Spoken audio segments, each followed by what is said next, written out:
Building an agency doesn't involve driving Lambos every single day, going and traveling every single month to a different location, and also going on shopping sprees across the shopping malls. At least if you're doing it properly and you're in the building phase of actually building a business and not actually getting the profits from it. Or at least if you're not creating a course on how to actually run an agency instead of actually running an agency. So I might be doing something wrong over the past years, but I'm really proud of what we've achieved at our studio Flow Ninja. So that's why in this video, I want to go ahead and showcase our process of how we've built a team of almost 40 plus people and how we've worked with top tier enterprises around the world. Before getting to the video, a short run of Flow Ninja Studio. So we've been in Webflow since 2015, and since then we've offered strategy, digital design, and visual development to clients all around the world. So without further ado, let's go ahead and see kind of how we built our studio to where it is today and give you some of the tips on kind of where we've made mistakes and kind of how we positioned ourselves from the beginning so that you can hopefully learn something from that. The first thing is like building in the long run. And I was actually lucky in actually finding a mentor who actually built a business to where I wanted my business to be, who was guiding me through the process and guiding me to understanding on how important it is to grow the right company culture, to hire full-time people, not to hire freelancers, and to actually start building a business like build to sell, kind of maybe in the next 10 years or something like that, and not a business that cannot run without me. And that is the biggest differentiation also for you. So maybe if you're building a lifestyle business or something like that, you might be able to go away with hiring freelancers and kind of having a full team kind of freelancers who are not full-time and not worrying about the culture and just worrying about delivery. But on my side, my passion was creating something in the long run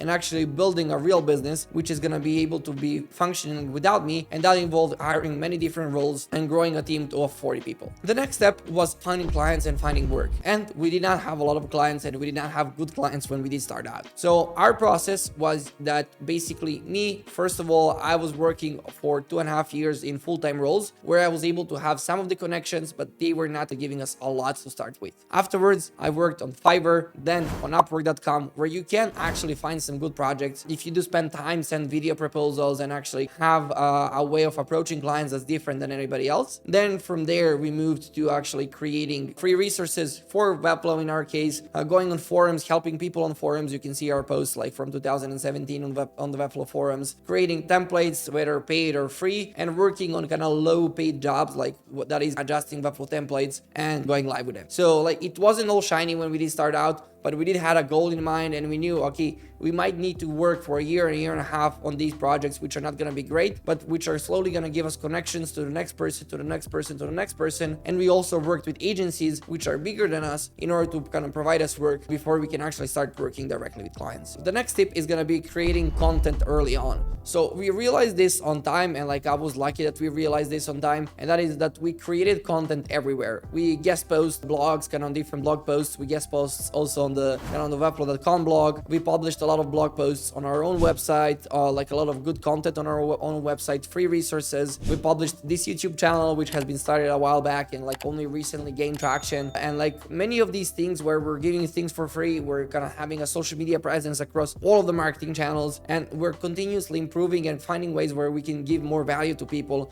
on all of these marketing channels, so that in the long run, like, because I think the brand is built in like 2 to 5 years, maybe even like to a span of 10 years, that in the span of 10 years, all of this content is going to be worth it, and it's going to be kind of giving us the leverage on top of all of the other agencies, the studios, and everything like that. So that because of it, we are investing a lot in content, and like we're investing a lot of money into the channels which are going to be giving us inbound leads with time and not actually doing outbound sales. But without any of these, our biggest marketing channel is still referral, like which has been built over the past 4 years and is plateauing for 2 years, and then after 2 years it starts growing a little bit more, and that is over delivering for anything we do. So based off of that, okay, we're doing all of the marketing on the side, but actually delivering outstanding work for all of our clients is the thing that pushes us the most and is the thing that can push your business the most in the long run. The next tip on how to find clients for your agency is meeting everybody in person. I know that with the remote revolution, everybody is always staying at home and not actually going the extra mile to meeting their clients, their partners, their friends, or whatever, or maybe like their employees if you're hiring kind of remote and you're not hiring in person like at the studio like we are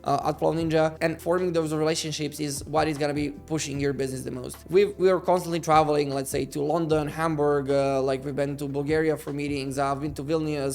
We're going to the US to go ahead and visit all of our clients pretty soon. So that is one pretty important thing, to go and actually meet your clients in person, to do an in-person workshop, to go ahead and like form a better relationship, to understand what they need, to see the impact you're having on their business, and in the end hopefully to form partnerships with them, so that maybe later on they're going to be able to give you either free referrals, or that if you become really good friends with some of your clients, they're going to be able to do business development for you for a percentage of the commission itself. The next tip on actually growing a big agency and like growing a successful agency that actually runs without you and that you're not the core of it, is building all of the supporting roles for your studio itself. Based off of that, we went ahead and kind of hired a sales team. I mean, like it's currently a team of 1 plus me, but like we are creating systems so that we can have a bigger sales team in the long run. We have a marketing team where we have a copywriter, video editor, media innovation manager, an animator, and like many other people just on the marketing side, just pushing those initiatives. Then we have a chief technology officer, chief creative director, we have chief operating officer,